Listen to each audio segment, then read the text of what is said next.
ఈ చర్యల అంశాన్ని కేంద్ర దర్యాప్తు సంస్థ సిబిఐకి అప్పగించే ప్రక్రియ వేగం అందుకుంది. ఆదివారం సాయంత్రం 4 గంటలకు శాసనసభలో జస్టిస్ పీసీ ఘోష్ కమిషన్ నివేదికపై చర్చ ప్రారంభమవగా అర్ధరాత్రి దాటిన తర్వాత మాట్లాడిన ముఖ్యమంత్రి రేవంత్ రెడ్డి కమిషన్ నివేదికపై తదుపరి చర్యలకు కేసును సిబిఐకి అప్పగిస్తున్నట్లుగా ప్రకటించగా సభ ఆమోదించింది. సోమవారం ఇందుకు సంబంధించిన లేఖను కూడా కేంద్ర హోం మంత్రిత్వ శాఖకు పంపినట్లుగా తెలిపింది. నీటిపారుదల శాఖ అధికారులు మంత్రి అనుమతి తర్వాత ముఖ్యమంత్రి ఆమోదం సైతం తీసుకుని రాష్ట్ర హోంశాఖ నుంచి కేంద్ర హోంశాఖకు లేఖను పంపినట్లు సమాచారం.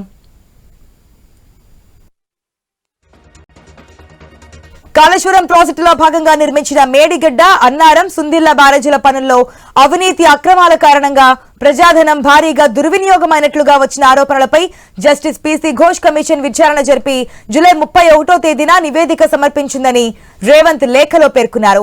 బ్యారేజీల నిర్మాణంలో జరిగిన తప్పులు, అవకతవకలను కమిషన్ వెలుగులోకి తెచ్చిందని, అనేక లోపాలు, అక్రమాలను గుర్తించిందన్నారు.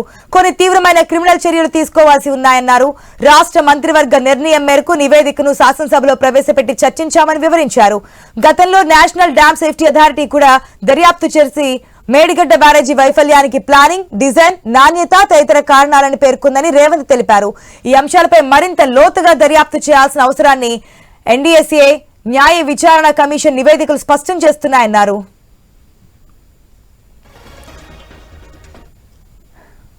అంతర్రాష్ట్ర అంశాలు, కేంద్ర రాష్ట్ర ప్రభుత్వాలకు చెందిన వివిధ శాఖల ప్రమేయం ఉన్నందున సిబిఐ దర్యాప్తు జరపాలని నిర్ణయించినట్లుగా ముఖ్యమంత్రి ప్రకటించగా శాసనసభ ఆమోదించిందని లేఖలో పేర్కొన్నట్లు సంబంధిత వర్గాల ద్వారా తెలిసింది.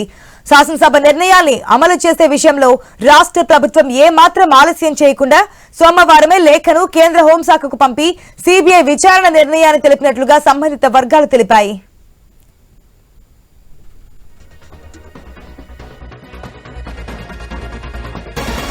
సిబిఐ విచారణకు కేంద్ర హోంశాఖ అంగీకరిస్తే కాళేశ్వరం బ్యారేజీలపై దర్యాప్తు మళ్లీ ప్రారంభమవుతోంది. మేడిగడ్డ బ్యారేజీలో చేసిన పనికి చెల్లించిన బిల్లులు, ఈ మొత్తం అంతిమంగా ఎవరికి ఎంత చేరిందన్న అంశంపై మరింత లోతుగా దర్యాప్తు చేయించాలని కమిషన్ సిఫార్సు చేసింది. కాళేశ్వరం ఇరిగేషన్ డెవలప్మెంట్ కార్పొరేషన్ పైన కూడా దర్యాప్తునకు సూచించింది. మేడిగడ్డ బ్యారేజీ 7వ బ్లాక్ ను తిరిగి నిర్మించడంతో పాటు బ్యారేజీ మరమ్మతులకయ్యే ఖర్చును నిర్మాణ సంస్థే భరించాలంది. అన్నారం, సుందిళ్ల నిర్మాణ సంస్థలకు సైతం ఇదే సిఫార్సు చేసింది. దీంతో పాటు మాజీ సీఎం కేసీఆర్ పై చర్య తీసుకునే స్వేచ్ఛ ప్రభుత్వానికి ఉందని కూడా పేర్కొంది. మాజీ మంత్రులు హరీష్ రావు, ఈటెల రాజేంద్రలను తప్పుపట్టింది. ఐఏఎస్ అధికారులు, ఇంజనీర్లపైన చర్యలకు కమిషన్ సిఫార్సు చేసింది. ఈ నేపథ్యంలోనే సిబిఐ రంగంలోకి దిగితే పరిస్థితి ఏ విధంగా ఉంటుందో అన్న ఆందోళన ఇంజనీర్లలో మొదలైంది.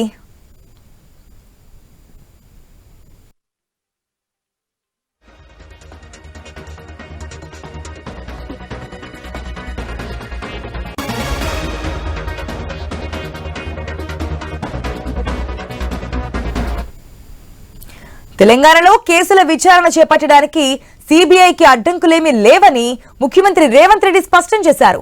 తాను సీఎంగా బాధ్యతలు